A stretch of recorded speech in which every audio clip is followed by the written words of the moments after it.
les espaces verts et les parcs sans tabac. Et donc, bien sûr, on travaille avec l'adjointe et les services en charge de l'environnement, en charge des déchets, mais aussi en charge de la sécurité. L'idée de travailler sur des îlots de chaleur ou sur des espaces propices finalement à l'écologie, soit portée aussi dans un but de bien-être et de santé des habitants. Avec le service emploi, on déploie tous les ans une dynamique autour du théâtre pour redonner confiance en soi aux demandeurs d'emploi. On va faire une évaluation d'impact en santé dans une politique publique qui est menée par le Contraville dans le cadre d'un NPRU. Et puis cette démarche participative avec les habitants.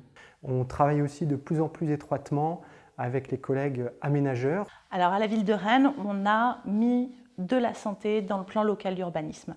On a mis de la santé dans le plan local d'urbanisme intercommunal de la métropole. C'est une victoire.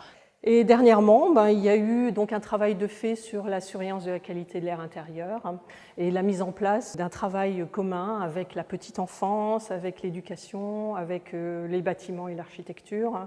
J'ai obtenu, et sans être trop mobilisant, de mes collègues élus à la petite enfance et aux crèches, de construire un travail ensemble pour réduire les perturbateurs endocriniens dans les crèches et dans les écoles élémentaires. Et je crois que c'est important, lorsqu'on travaille sur les inégalités de santé et dès la plus petite enfance, de montrer qu'on est une force. Un groupe de travail sur le binge drinking, c'est-à-dire l'alcoolisation rapide, particulièrement des jeunes.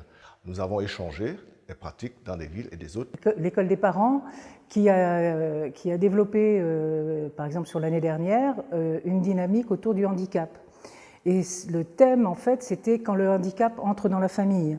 Donc, Sport Santé sur ordonnance qui a été lancé en 2012 à Strasbourg et qui a permis la constitution dans le cadre des villes santé de l'OMS d'un groupe de travail qui réunit aujourd'hui 70 villes. Le conseil municipal a adopté un plan municipal sport santé bien-être. Ça a permis de mobiliser différentes directions municipales.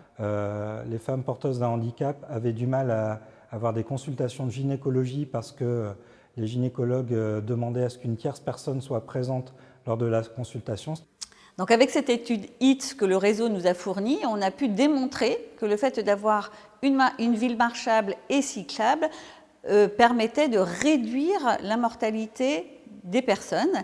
Et du coup, le service des déplacements est devenu notre leader sur la santé et sur le fait de mettre des pistes cyclables sur la ville.